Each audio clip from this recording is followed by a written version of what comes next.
We're speaking with Liam and Tiz today. They recently became WikiHouse Manufacturers.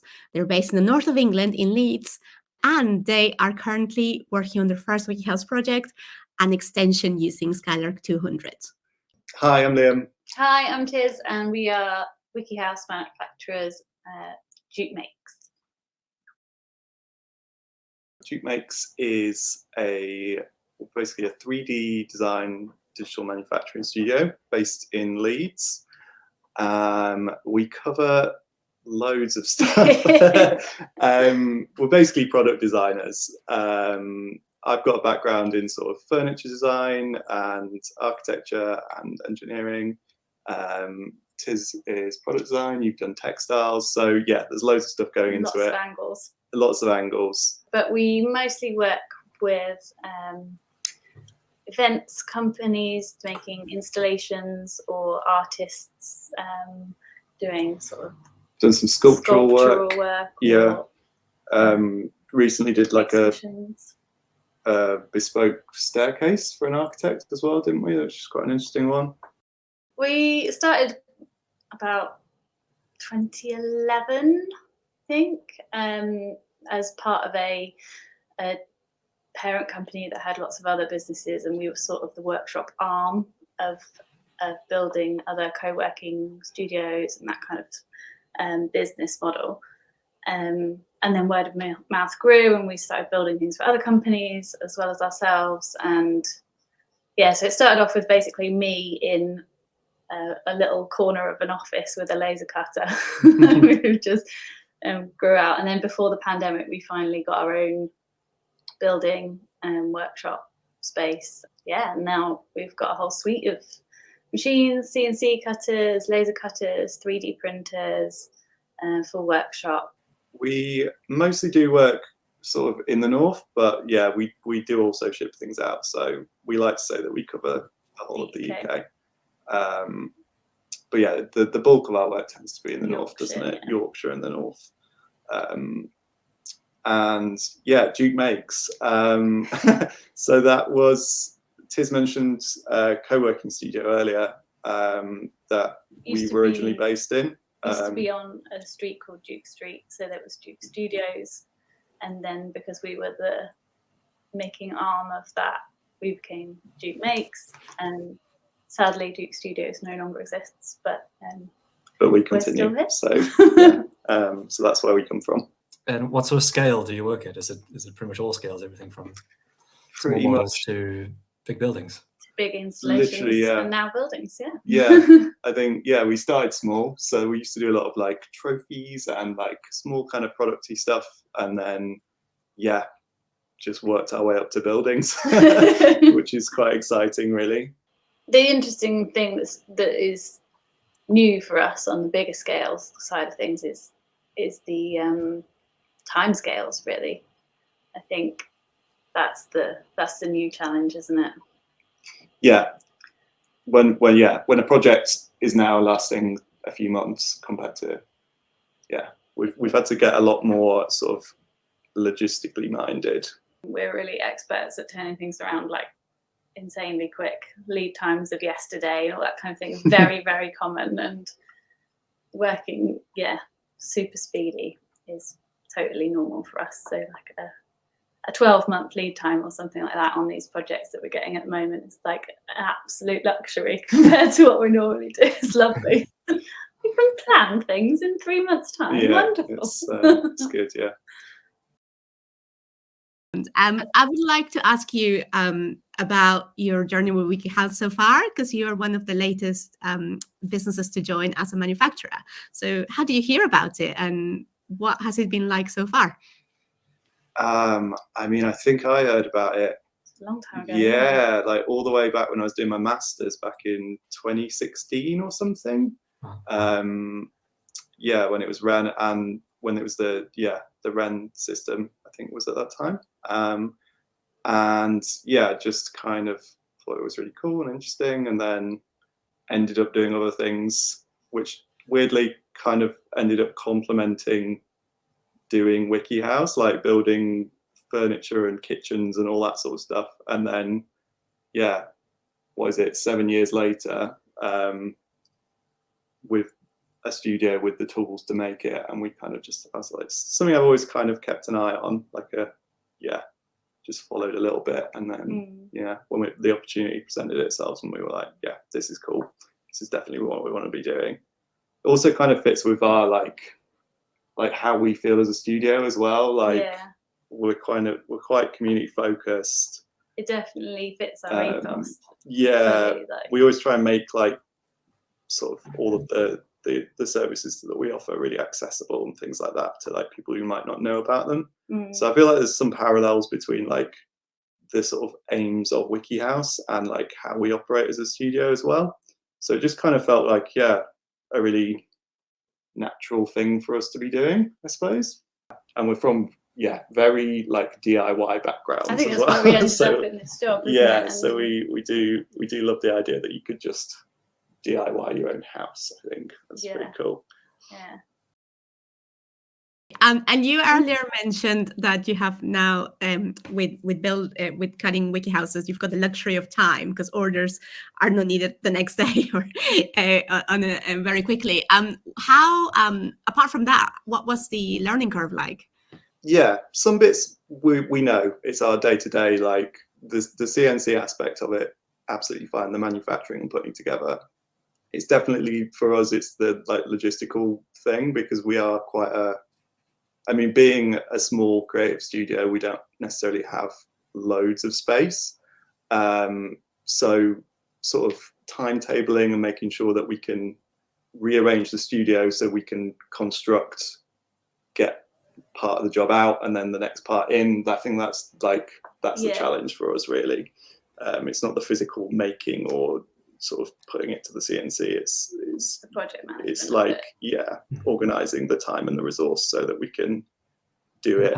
Also, we juggle things, so it's of course. I was going to ask how you juggle that with your other projects. Is it kind of, do you have to push pause and everything else, or can you sort of still run those in the background?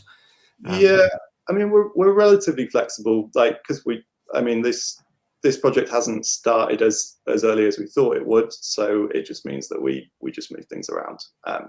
There are certain people who, like we say, we work to very short deadlines sometimes, but that isn't often a massive job, so we can just slot it in around.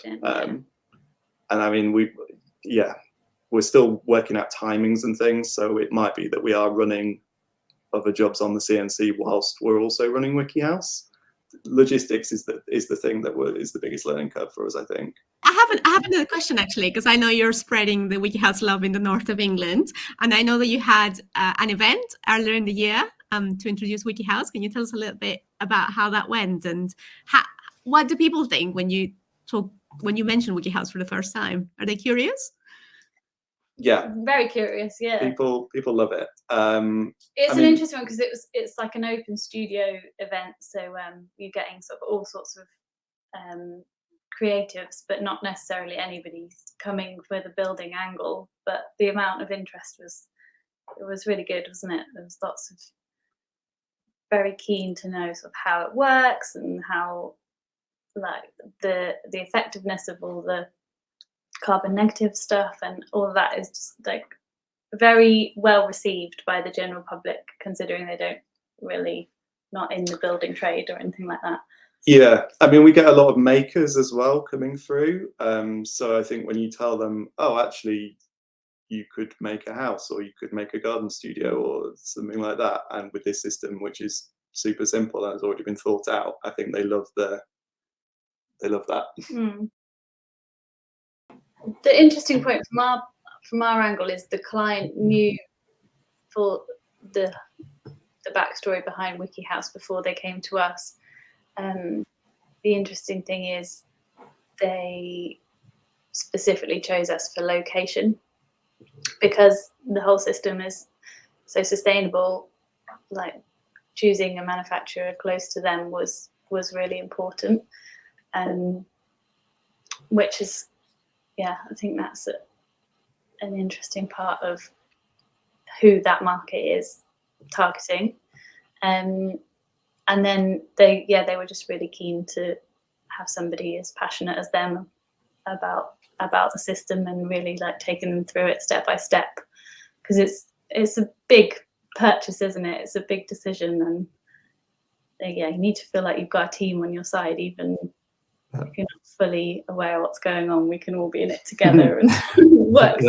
That's exactly right. And I know you said they're chosen on location, but I think it's been such a natural fit with the sort of the approach that you've taken.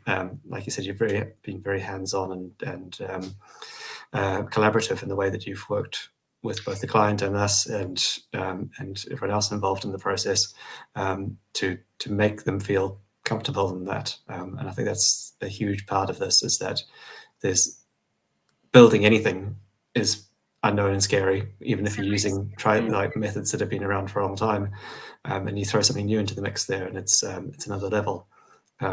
Even though we try and take out some of the complexity in the actual build, the step-by-step process you have to go through in terms of who needs to, which engineers and consultants you want to involve, who's doing the design work, who's doing the planning applications, and then you add this manufacturing element to it.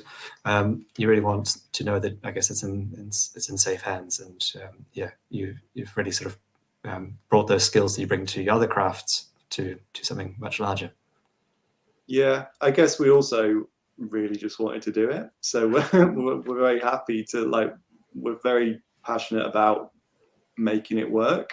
Just being able to come at it as a team of all of our parts, rather than people in some sort of supply chain that are all just doing their part separately. It's been really nice to just feel like we're a team together collaborating on a project, rather than just being hands off. It's nice. Send us the files and then we'll do our bit. Do you know what I mean? I feel like we've been a bit more connected to everyone, which is nice, and we've learned loads doing it as well. I think there's definitely loads of things for next time that we'll know what we need.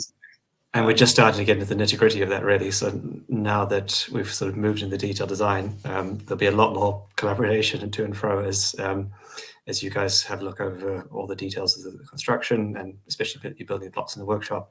I'm sure that there'll be a lot to feedback in terms of how easy you found that process and which bits could be made smoother in the future. And going through the CNC machining aspects of it too.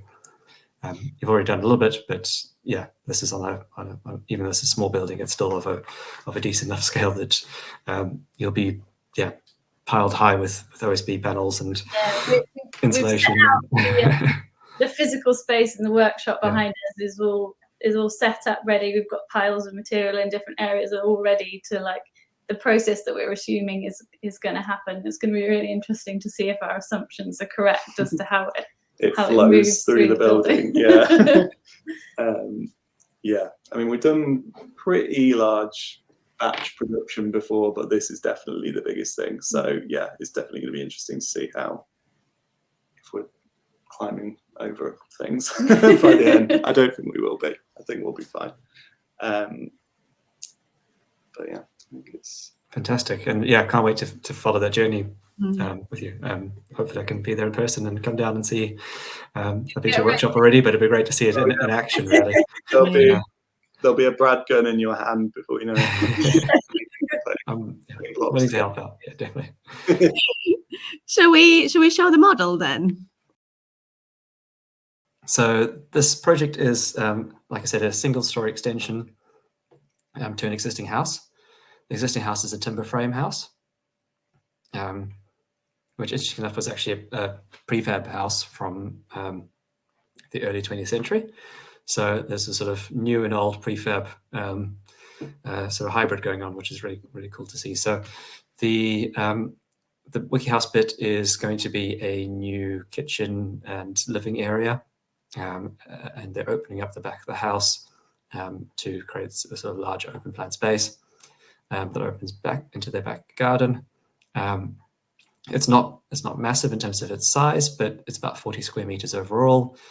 And the sort of constraints are that it has to sort of fit underneath the eaves of the existing house, so it can't really be more than 3 meters tall, and have enough, have a sort of full ceiling height inside, but still a suspended WikiHouse timber floor to try and sort of meet with the level of the existing house, which is also has a raised floor.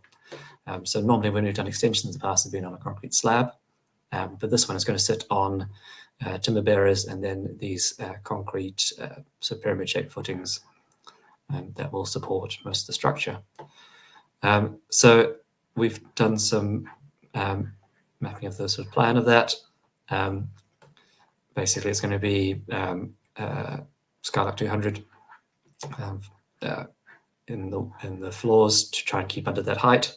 And we've got slightly beefier Skylark 250 walls, and so atypical window openings, because it's all about the types of windows that can get fit, which is great. So there's a few custom blocks there to accommodate those window openings. And just in terms of the build-up, I can probably show this where we've got the existing floor level. There'll be a sort of step down to this extension, and then we've got these insulated blocks that form the floors and the roof. And working with engineers to develop the details where the blocks will sit up against the existing structure, and they're going to be sort of supported by that existing building's wall, both on the floor and in the roof. And then the rest of it will be sort of a three-sided WikiHouse box in any sense. So this is where we're at with the sort of detailed modeling, chassis design. We did a series of models for the outline models initially, which we shared with the engineer and with Duke Makes, and got feedback from the client in terms of the size of the openings that they wanted. But now it's sort of full steam ahead with getting the details of the various connections points, how that's going to meet the footings and the foundations, and the sort of spans of these. The unique bits are that, yeah, it has to have a sort of custom end on the side where it's going to couple with a sole plate that's connected to the existing building. So we need to make sure that it sort of can rest on that sole plate and be fixed to it. And then the rest of it is sort of more or less standard spans. It's about 4 meters across. And then we've got these more or less flat Skylark roof beams, which have a small taper to them, so it allows any rainfall to drain to the front here. And we get the client's going to sort of inbuild a gutter, sort of partially concealed gutter behind the cladding line to make it a nice sort of neat modern box, and fit so bifold doors or double doors in here, and then a window seat on the side overlooking the garden. And yeah, that's more or less where it's at. So in terms of construction on site, it should be reasonably straightforward. There'll be a bearing structure, like a ring beam that goes along the bottom, and these floor blocks will go into place first, and then the wall blocks, and then they will be able to install the roof. Everything's small enough that it should be done more or less by hand, maybe with a genie lift to position these floor blocks into place. And there's enough space on site just down the side of the house here to be able to sort of stockpile these blocks. I think Liam and Tiz, you can probably talk more about how you're sort of managing the delivery and the handover to the clients on site, and they are going to pretty much self-build this themselves with the help of some family, and get it all waterproof, weather tight, and finished and clad. The cladding was very much in the same lines as the existing house, which has sort of cement panel cladding to it. Yeah. I mean, it's looking great, isn't it? Yeah, it's very exciting.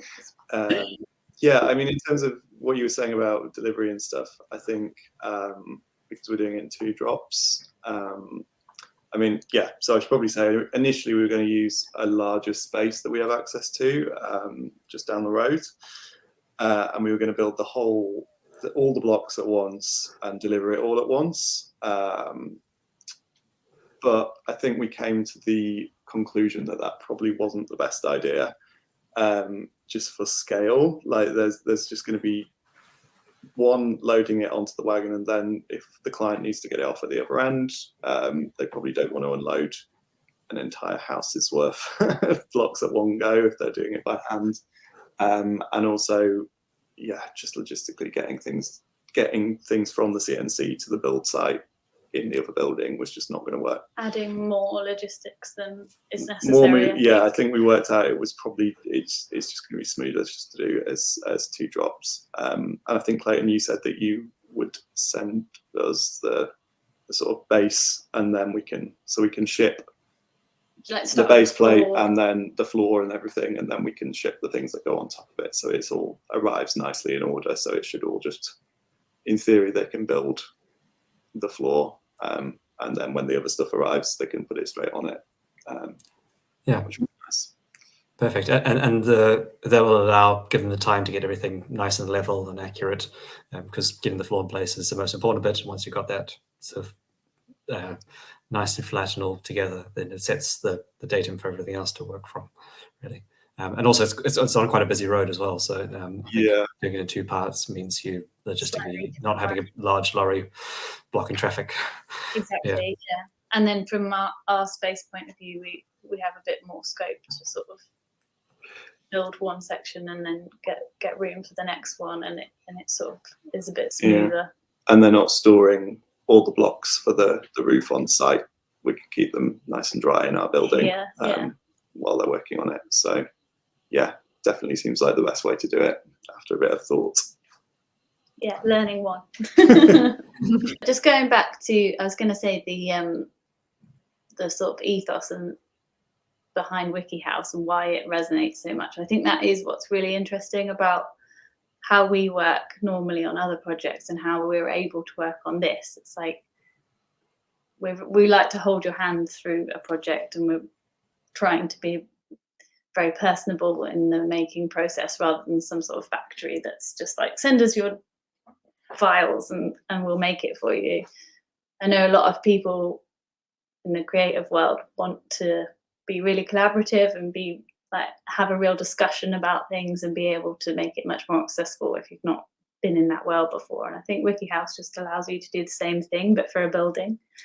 So it's really nice. And the client that we are working with at the moment, that was definitely a reason that they came to us, isn't it? That we were able to just sort of be quite open and it's quite a explain the process steps and let them be involved, and which I can't imagine you would get from many other building systems. We built a few of these in the last few months, which is good to see. So they, in many ways, it's quite nice because the blocks are sort of standard sizes and shapes. They fit quite well down the sides of houses or through houses if access is difficult. And getting them built in the workshop, I think, is a huge advantage. It just saves on both sort of messiness on site. We've got lots of small parts to deal with, and things get lost. It also means that the time to put them up is really, really quick.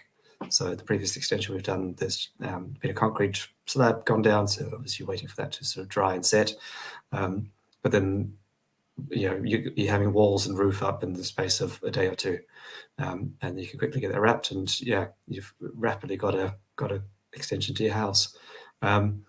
With Skylark, the ideal types of projects are where it's sort of the grid is dictated by the modules of the building system, and the way you set that out means that we can use more or less standard modules, and if you sort of factor that in early enough in your process, you can include that within your planning drawings and all that, so you know what the sort of dimensions are.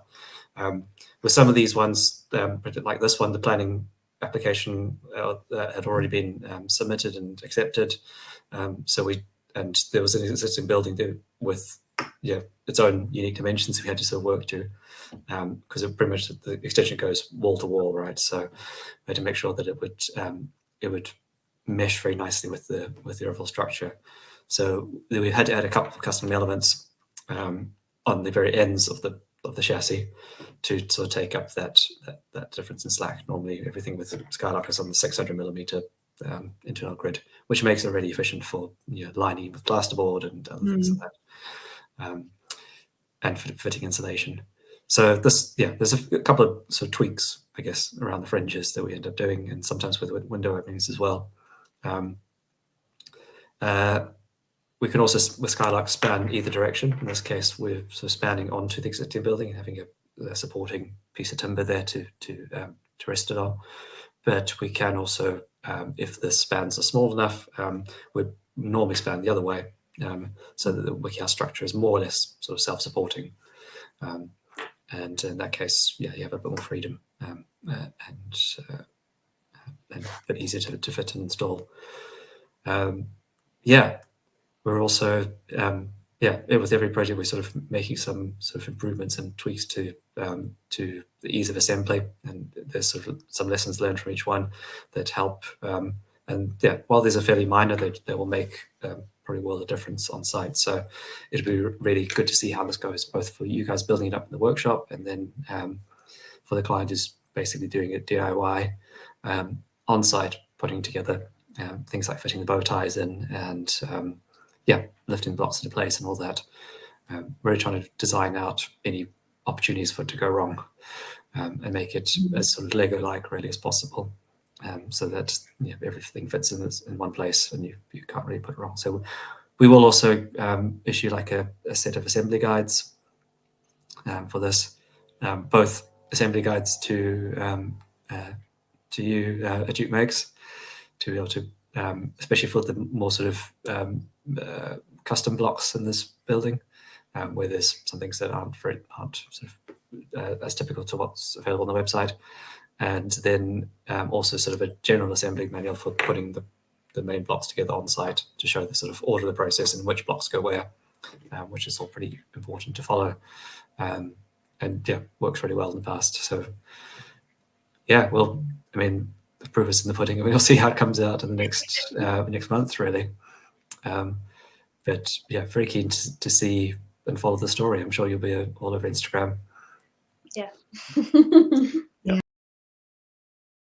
What is your advice to other businesses that might be considering branching into WikiHouse? Do it.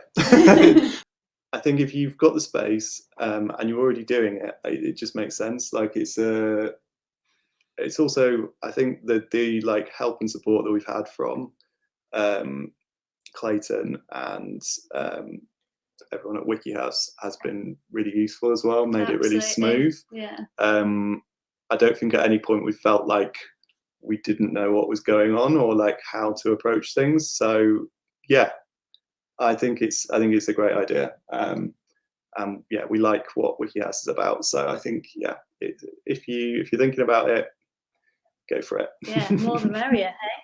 Yeah, more WikiHouse in the world. Yeah, it can only be a good thing, can't it? Thank you. Just remind us again, how do people find you? What's your website and what's your Instagram? Website is duke-makes.com and Instagram is just Duke Makes. Yeah. DUKEMAKES. Thank you. Thank you so much for joining us. You can follow Duke Makes on the URLs below. Please join us next month for our next community event. See you soon.